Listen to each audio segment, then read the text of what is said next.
Are you heading into your first triathlon race and not sure what to expect?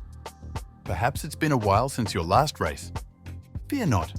Today, we're diving into what triathletes should expect on race day.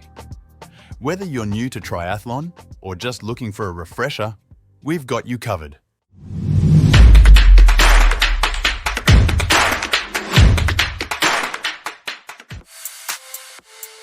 Before the race. First things first, wake up early. Race day starts with an early morning rise to ensure you have plenty of time to get everything ready and arrive at the venue without feeling rushed. You should anticipate traffic to park at the venue. Race venues can get crowded, so plan accordingly to avoid any last-minute stress. After parking, if you haven't already picked up your race packet, make sure to do so now. Your race packet will include your race bib, bike sticker, helmet sticker, timing chip, and any other essential information. Now, on to the transition area. This is where you'll set up your gear for easy access during the race.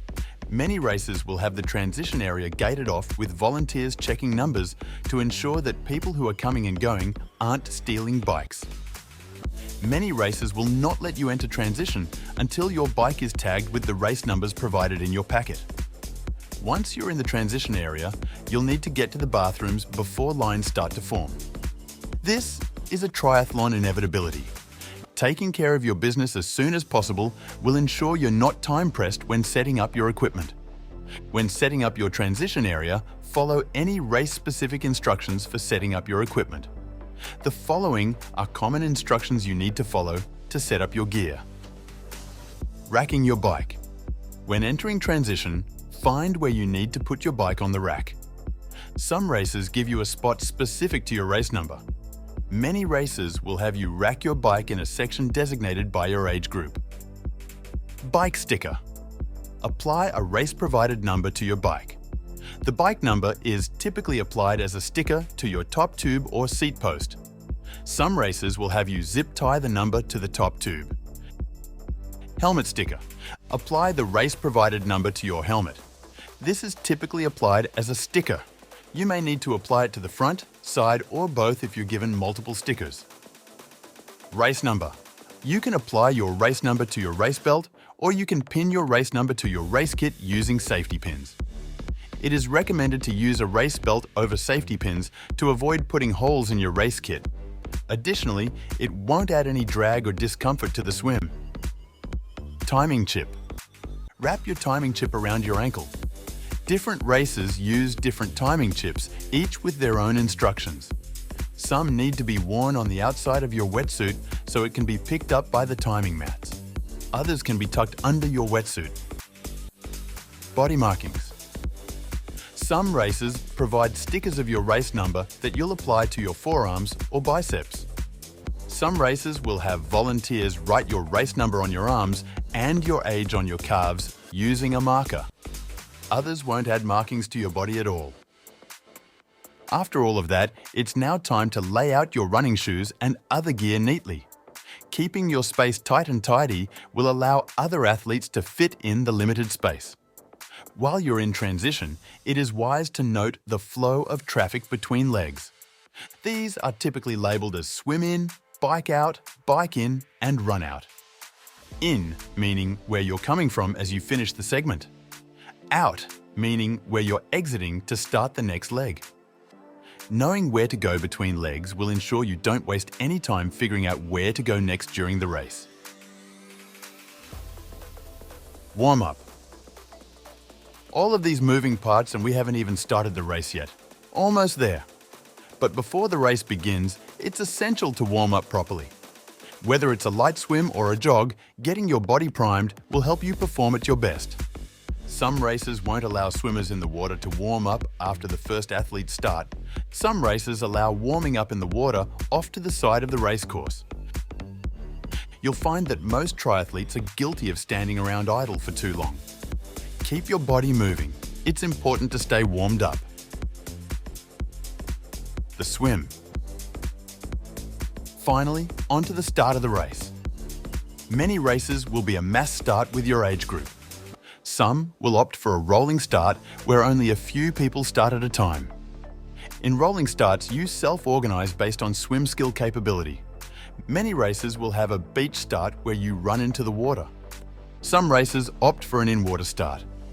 When doing a mass start, it'll be a mad dash. Expect chaos in the water. There will be lots of people surrounding you, some bumping into you. Stay calm and focused. It can feel overwhelming if you're not mentally prepared. You need to train to be comfortable with being uncomfortable for these situations. Train in the open water with a group to become accustomed to the feeling of swimming in close proximity to others. At the end of the swim, as you come out of the water, the sudden change in activity and going from horizontal to vertical results in a heart rate spike. You should expect to be a bit winded.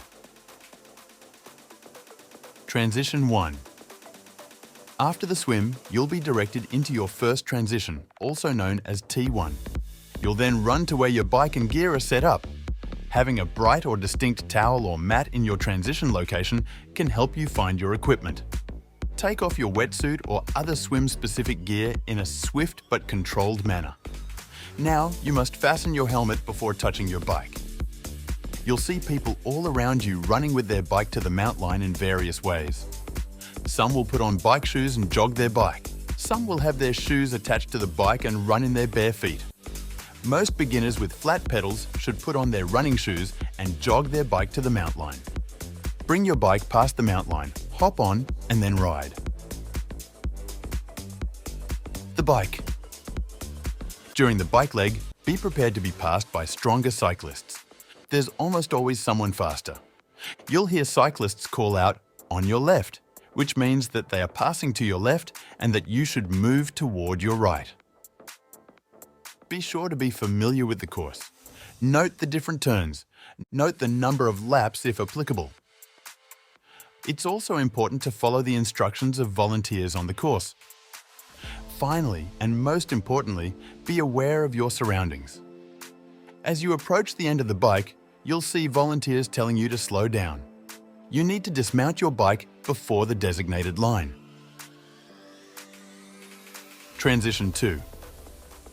In Transition 2, also known as T2, you'll run your bike back to your equipment and put your bike back on the rack. Do not take off your helmet until your bike is on the rack, as this is against the rules. Now it's time to prepare for the run. Take off your bike gear, throw on your shoes, and grab the rest of your running equipment. This can include your sunglasses, hat or visor, race belt, or nutrition. Run toward, run out, and start the run segment. The run. As you transition to the run leg, brace yourself for the jelly-legged sensation that often follows the bike. But here's the insider tip. Embrace it before race day. Incorporating run-off-the-bike workouts, also known as brick workouts, into your training regimen will help you handle those jelly legs like a pro. Just like with the bike leg, knowing the course is key.